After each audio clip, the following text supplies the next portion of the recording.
인간의 생명이 어디에 있는가? 인간의 생명이 어디에 있는가? 여러 가지 그 생각들을 해볼 수가 있습니다. 어떤 사람은 인간의 생명이 사람의 뇌, 두뇌에 있다. 그렇게 생각하는 사람도 있고요. 또 어떤 사람은 사람의 심장이 멈추면 죽으니까 심장이 바로 생명이다. 그렇게 생각하는 사람이 있고, 또 어떤 사람은 호흡이 끊어지면 죽잖아요. 그래서 생명이 있다. 뭐 그렇게 여러 가지 생각할 수 있습니다만은, 오늘 성경 말씀 레위기 17장 11절 말씀 보면은 육체의 생명은 어디에 있다고 했습니까? 피에 있다. 14절에 보면은 모든 생물은 그 피가 생명과 일체라. 피와 생명은 하나이다. 라는 말씀하고 있습니다. 피가 얼마나 소중한지 강조하는 그런 말씀이라고 말할 수 있죠. 여러분, 사람의 이 몸의 피에는 그 사람에 대한 모든 정보를 다 담고 있습니다. 병원에서 시행하는 정밀 혈액 검사가 있습니다. 정밀 혈액 검사. 한 번의 혈액 검사로 몸속에 있는 각종 질병까지 찾아내는 그런 검사입니다. 일반적인 혈액 검사와는 다르게 약 100여 개의 많은 항목들을 체크를 해줍니다. 영양소 불균형을 수치로 확인할 수 있고, 몸속에 있는 질병을 찾아낼 뿐 아니라 또 질병이 발병하기 전 단계인 미병 증상까지 진단할 수 있기 때문에 이 정밀 혈액 검사는 질병 예방과 질병 관리에도 매우 효과적이라고 그렇게 말을 합니다. 몸속에 흐르는 이 피를 통해서 내 몸의 모든 상태를 점검할 수 있다는 것이 얼마나 신비로운지 모르겠습니다.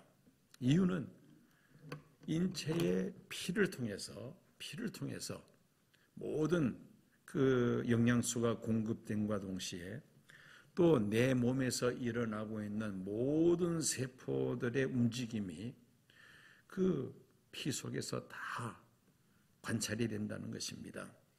그래서 예방의학에서는 이 피검사를 매우 중요하게 생각하죠. 정기적인 피검사를 통해서 병을 치료하고 예방까지 할 수 있기 때문입니다. 그래서 레위기 17장 11절 말씀이 참 진리라는 사실을 실감합니다. 육체의 생명은 어디에 있습니다? 피에 있습니다. 제가 작년 여름부터 이제 그 병원에 자주 이제 출입을 하면서 병원에 갈 때마다 거의 피를 뽑아요. 피를 뽑거나 뭐 좌우지간 꼭 이 주사를 이렇게 맞는 일들이 아주 허다해졌습니다. 그래서 제가 병원 갈 때 제일 겁내는 게 뭐냐? 주사예요. 주사바늘 꽂는 게 제일 무섭습니다. 그런데 한 번만에 이렇게 하면 얼마나 좋아요. 그런데 뭐 어떨 때는 2번, 때는 막 3번씩 이렇게 주사바늘을 꼽을 때도 있어요. 그래서 링거 주사같이 굵은 바늘을 꽂을 때는 아예 그 간호사들에게 부탁합니다. 정맥 주사 전담 간호사를 불러달라고 요청을 합니다. 왜냐하면 한 번만에 꽂지를 못해요. 이 굵은 주사 바늘을 한 번만에 못 꽂으니까 아예 그 전담 간호사들이 또 있습니다. 부르면은 와서 한 번 내지 2번 만에 이제 주사 바늘을 이제 꽂습니다. 그럴 때마다 의사나 간호사들이 물어봐요. 도대체 무슨 운동을 하시느냐고. 여러분들 제가 운동 많이 하는 사람처럼 보입니까? 그런데 그런 질문을 해요. 왜냐하면은 이 근육이 발달한 사람 같은 경우에 핏줄이 이 근육이 핏줄을 덮기 때문에 핏줄이 잘 보이지 않는다는 겁니다. 저는 근육도 별로 없는데 핏줄이 잘 보이지를 않아요. 그래가지고는 한번 주사 놓을 때마다 간호사들이 애를 먹습니다. 간호사만 애 먹을까요? 저는 더 고통스럽죠. 그래서 저는 병원 가서 주사 맞는 게 제일 겁이 나는 사람입니다. 무슨 운동하냐고 물어보면 대답하는 말이 있어요. 숨쉬기 운동하고 입 운동을 주로 많이 한다고 그렇게 우스갯소리로 넘어가기도 합니다. 자, 이 피, 그죠? 이 피 참 소중합니다. 육체의 생명이 피에 있기 때문에 이 피를 잘 우리가 관리를 해야 된다는 것이죠. 이 피에 영향이 주는 것이 뭐냐? 우리가 마시는 물, 먹는 음식, 또 우리가 들여 마시는 이 공기, 또 환경, 주변 환경, 또 여러 가지 각종 스트레스 이런 것들도 이 피에 영향을 준다는 겁니다. 또 하나 우리가 잊어서는 안 될 것이 수면, 밤에 정말 양질의 그 숙면을 취하는 것도 이 피의 건강과 연결된다는 겁니다. 오늘 제가 설교 전반부는 건강 강의라고 생각해도 좋겠습니다. 제가 요즘 이제 늘 많이 이제 신경을 쓰다 보니까 설교 때도 자연스럽게 이렇게 나오는데 우리 성도님들 건강하시라고 제가 이야기하는 거니까 설교 시간에 설교는 성경 이야기는 안 하고 딴소리 하느냐 혹시 오해하실 것 같아서. 근데 후반부 이제 성경 이야기가 나오니까 전반부를 잘 들으시면 후반부를 더 잘 이해하실 수가 있을 겁니다. 물, 인체의 60% 내지 70%가 물로 구성이 되어 있습니다. 충분한 수분 섭취는 어떻습니까? 체온 조절, 건강 유지, 노폐물 배출, 혈액순환 등 매우 중요한 역할을 이 물이 합니다. 하루에 1.5 내지 2리터 정도 마셔야 된다고 그러죠. 물을 건강하게 마시는 방법은 아침에 일어나서 물 한 잔 마시는 것, 그리고 식사 전후 30분 전후로 물을 마시는 것이 좋다고 합니다. 또 마시되 차가운 물은 마시지 말고 미지근한 물이 좋다 그러죠. 또 한꺼번에 많이 마시려고 하지 말고 조금씩 지속적으로 마시는 것이 좋다고 합니다. 피 건강을 위해서 물을 잘 마셔야 돼요. 두 번째, 하루 우리가 3끼 이제 밥을 먹습니다. 음식이 참 중요하죠. 삼겹살이나 육류 지방을 많이 섭취하면 콜레스테롤 수치가 높아져서 피가 끈적끈적한 피가 되죠. 피순환이 잘 되어야 산소와 영양분들을 온몸 구석구석까지 이 혈관을 통해서 보낼 수가 있는데 이 피가 끈적끈적해지면은 이게 전달이 잘 안 된다는 겁니다. 혈관을 막아버리거나 피순환을 방해하면은 건강에 심각한 사태가 발생하죠. 그래서 고혈압과 고지혈증이 있는 사람들은 잘 관리를 해야만 합니다. 약만 먹고 증상을 치료하려고 할 것이 아니라 근원적인 식생활을 우리가 개선해야지만이 해결할 수가 있다는 겁니다. 그 다음에 또 피해 영향을 주는 것이 이 환경입니다. 환경 오염이 갈수록 심각해지죠. 우리가 사용하고 버리는 플라스틱 용기들, 비닐봉지들, 또 스티로폴 이런 것들이 이제 강물을 통해서 또 바다로 흘러 들어가면은 이것이 이제 잘기 이렇게 쪼개지면서 그것을 물고기들이 먹게 되고, 사람이 또 물고기를 먹으면은 결국 그 물고기 속에 뱃속에 있는 미세 플라스틱 같은 것도 우리가 먹게 된다는 겁니다.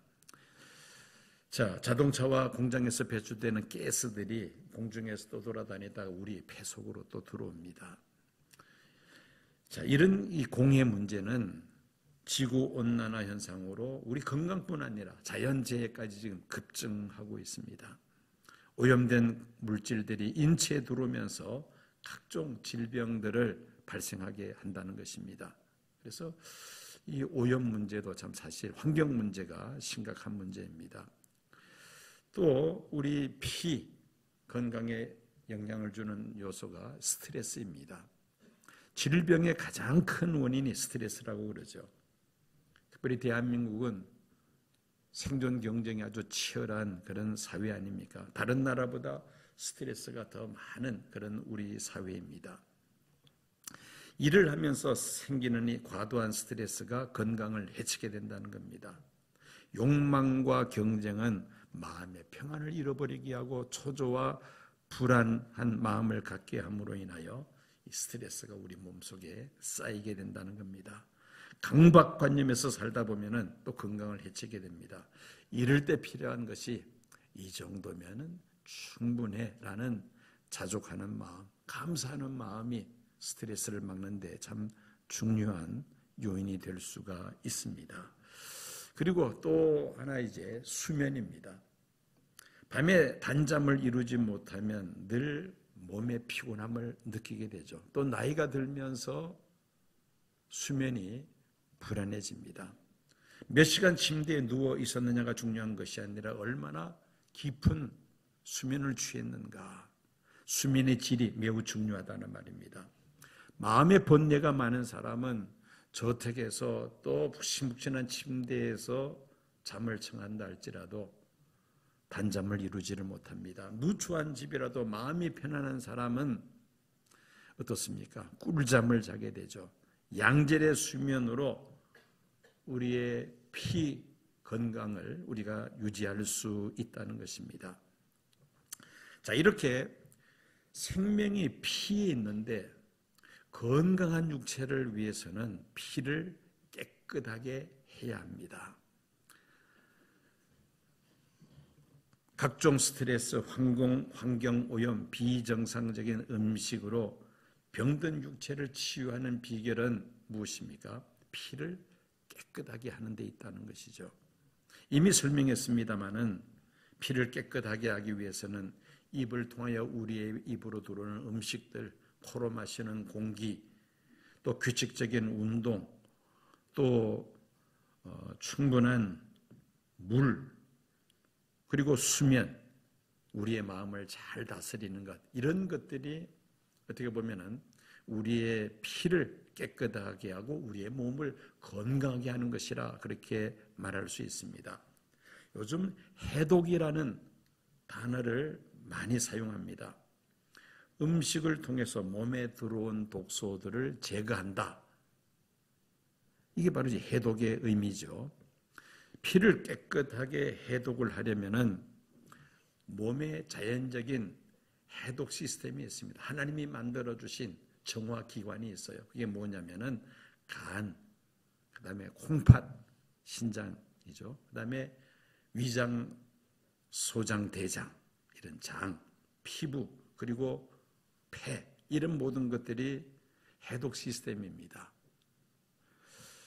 피를 깨끗하게 하는 그런 기관들이라는 것이죠.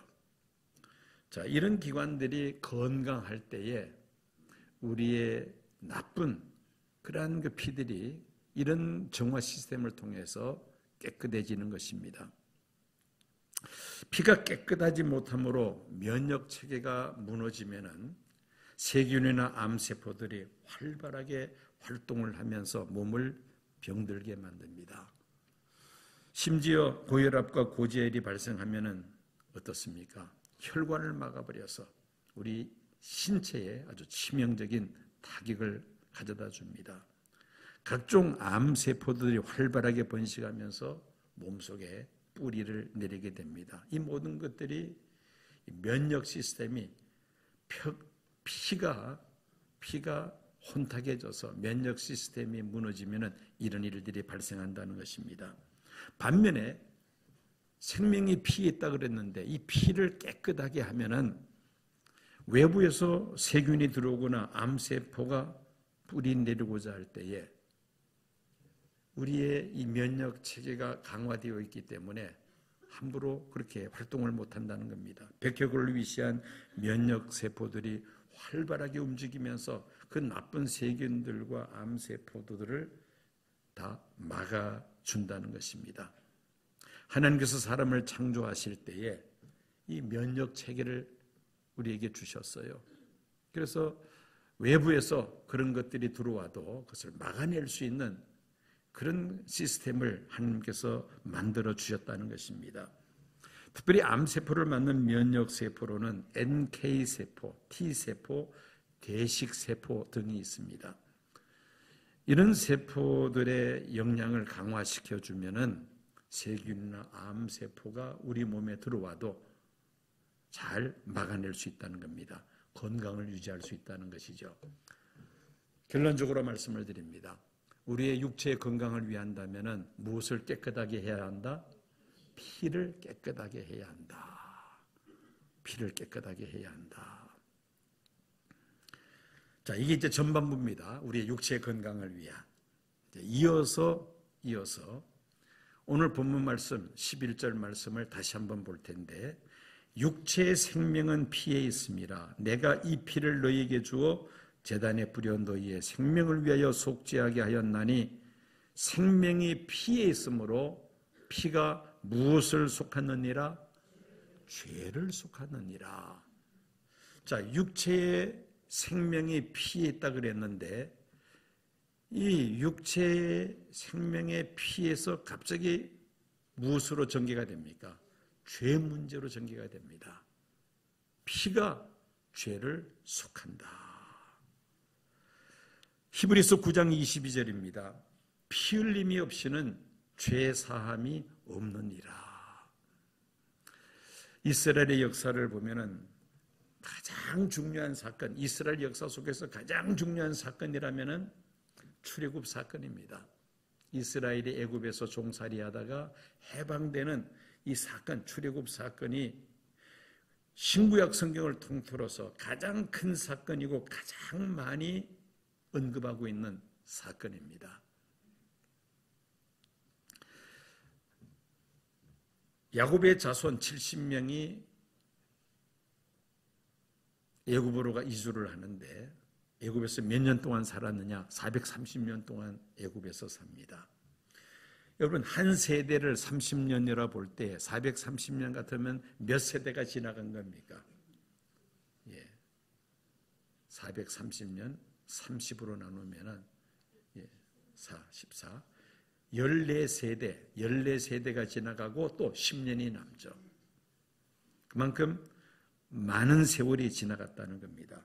그런데 요셉을 알지 못하는 애굽 왕이 다스릴 때는 그 이스라엘 백성들이 애굽에 종살이를 하게 됩니다. 여러분, 애굽이라는 나라가 어떤 나라입니까? 여호와 하나님을 섬기는 나라가 아닙니다. 많은 신들과 우상들을 섬기는 그런 나라이죠. 다신교 문화권입니다.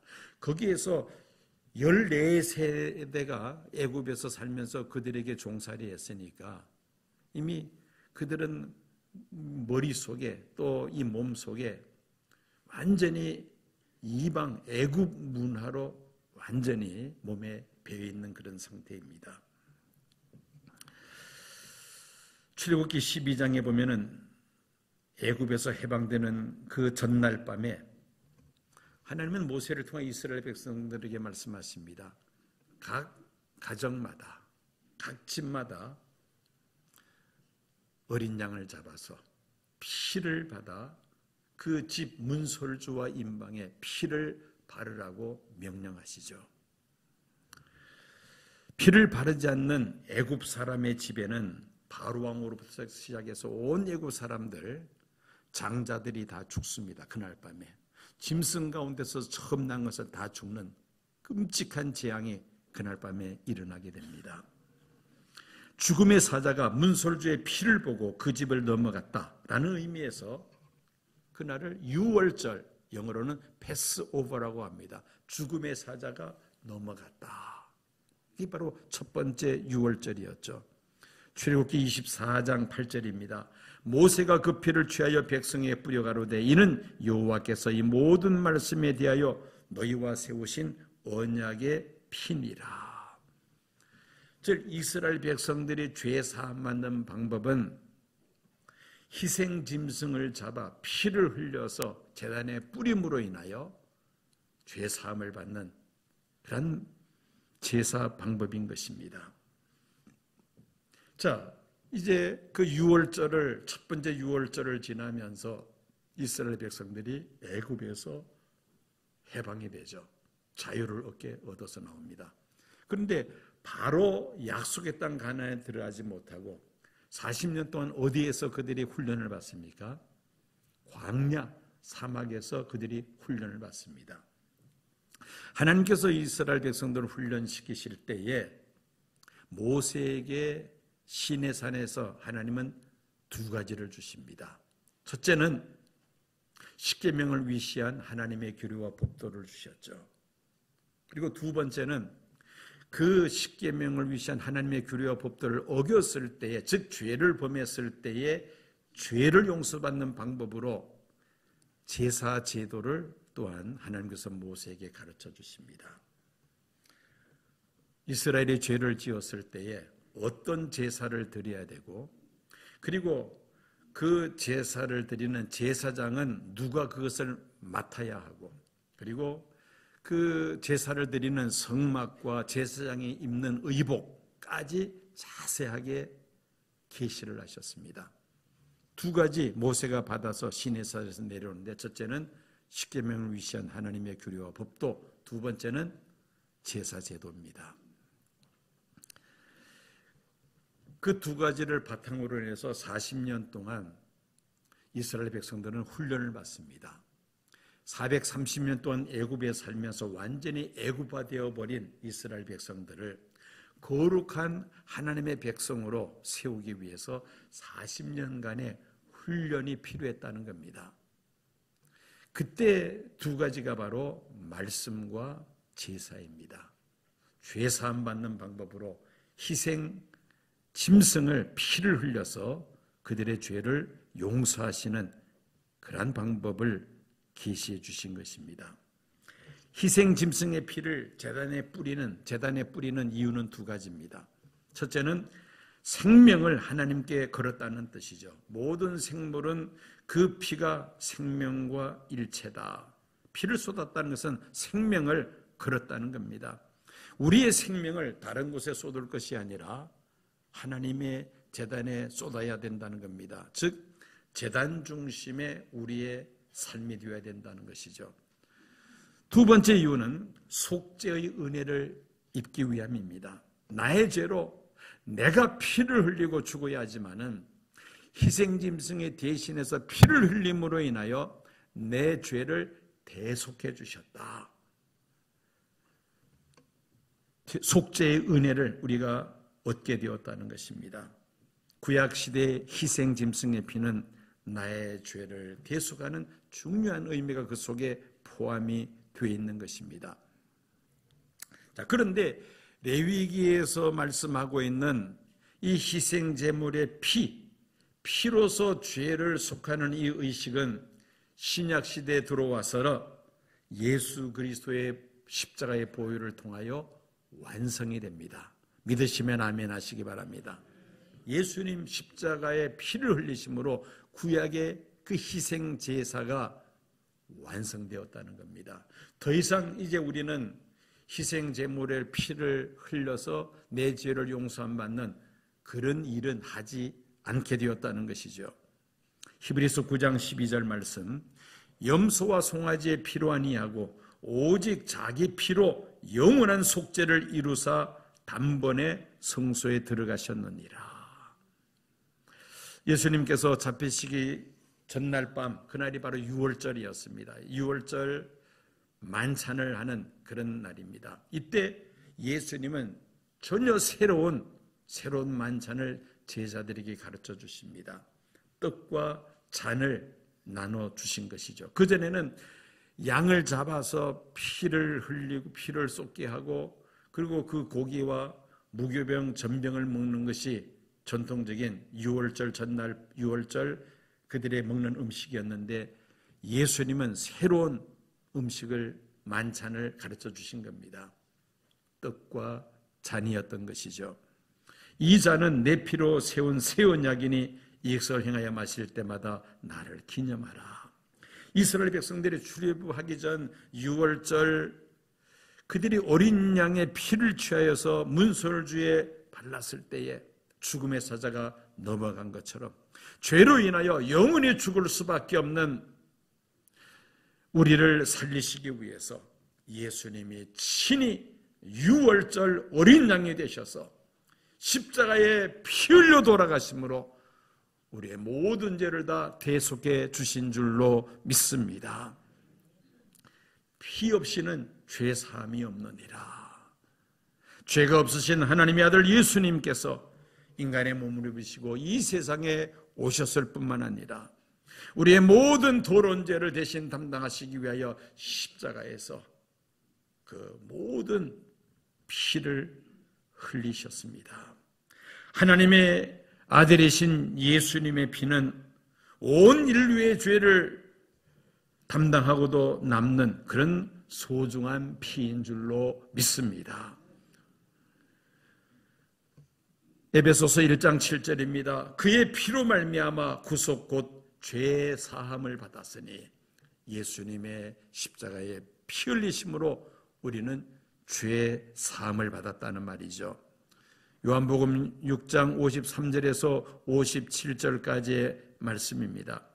예수께서 이르시되 내가 진실로 너에게 이르노니 인자의 살을 먹지 아니하고 인자의 피를 마시지 아니하면 너희 속에 생명이 없느니라. 내 살을 먹고 내 피를 마시는 자는 영생을 가졌고 마지막 날에 내가 그를 다시 살리리니 내 살은 참된 양식이요 내 피는 참된 음료로다. 내 살을 먹고 내 피를 마시는 자는 내 안에 거하고 나도 그의 안에 거하나니 살아계신 아버지께서 나를 보내심에 내가 아버지로 말미암아 사는 것 같이 나를 먹는 그 사람도 나로 말미암아 살리라. 예수님의 살과 피를 먹고 마신다는 이 말씀이 곡해가 되어서 당시 로마 제국에서는 그리스도인들이 사람을 피를 마시는 식인종이다. 그러면서 이 기독교인들을 박해했던 그러한 시대가 있었습니다. 여기서 예수님께서 인자의 살을 먹고 인자의 피를 마신다는 것은 바로 성찬식을 의미하죠. 그 성찬을 받을 때에 단순히 떡과 잔을 마시는 것이 아니라 십자가에서 찢기신 예수님의 그 몸과 흘리신 보혈의 피를 내가 받아 먹는다라고 생각하고 성찬을 받으라는 그러한 예수님의 말씀이었던 것입니다. 종교개혁자 마틴 루터는 이렇게 말합니다. 성경을 짜면 피가 나온다. 구약에는 소와 양과 비둘기인 짐승의 피가 흐르고 신약에는 예수님의 피가 흐른다라고 그는 말을 합니다. 바로 이 성경은 어떻게 보면은 피의 책이라고 말할 수가 있습니다. 옛날에 나온 성경은 이 성경 이 색깔이 어떤 색깔이었나요? 빨간색이었죠. 근데 요즘은 이게 뭡니까? 금박으로 다 바뀌었습니다. 자, 피의 복음이 사라지고 황금 만능의 기복 신앙이 판을 친다는 그런 상징적인 그런 이야기도 있습니다. 여러분, 성경에서 피를 발견하지 못한다면 그 사람은 성경을 제대로 이해하지 못한 사람이요 영적으로 장님이라고 말할 수밖에 없습니다. 성경은 온통 피로 물들어져 있다는 것이죠. 성경 어디서나 우리는 피를 발견합니다. 그리고 그 피를 통해서 우리의 죄가 용서함 받는 구원의 감격을 우리가 누리게 된다는 것입니다. 성막 연구의 권위자인 강문호 목사님은 이런 말을 합니다. 하나님이 내게 한 편의 설교를 하라고 하신다면 나는 피 설교를 하겠다. 피 설교를 하겠다라고 그렇게 말을 했습니다. 그만큼 피가 소중하며 육체의 생명은 피에 있고 또 이 피로 말미암아 우리에게 죄 사함이 주어졌다는 사실을 우리는 기억해야만 합니다. 21세기 대한민국에 살고 있는 사람들은 하루하루 매우 힘든 삶을 살아가고 있습니다. 국민들은 정보산업사회에서 치열한 생존 경쟁을 벌이고 있습니다. 또 정치적 불안으로 인해서 국민들의 마음이 갈라져 있습니다. 극한 대립을 보이고 있죠. 스트레스가 매우 심한 그런 사회입니다. 그래서 대한민국이 우울증과 자살률에 있어서 세계 1위입니다. 그만큼 스트레스가 많은 그런 사회라는 것이죠. 뿐만 아니라 오염된 환경과 먹거리로 육체가 병들어가고 있습니다. 자, 이런 때에 우리가 건강한 육체 그리고 건강한 영혼을 위해서 어떻게 해야 될 것인가? 오늘 여러분들에게 두 가지를 말씀을 드렸습니다. 건강한 육체를 위해서는 무엇을 깨끗하게 해야 한다? 피를 깨끗하게 해야 한다. 건강한 우리의 영혼을 위해서는 예수님의 피로 우리의 모든 더러운 죄를 어떻게 해야 된다? 깨끗하게 씻음 받아야 한다. 바로 피에 있다는 것이죠. 육신의 건강도 피에 있고 우리의 영적인 건강도 어디에 달려 있습니까? 예수님의 피에 달려 있다는 것입니다. 믿으시면 아멘 하시기 바랍니다. 오늘 예배 참석하신 우리 성도님들은 아주 중요한 두 가지를 배웠습니다. 육체 건강을 위해서는 무엇을 깨끗하게 해야 된다? 피를 깨끗하게 하고요.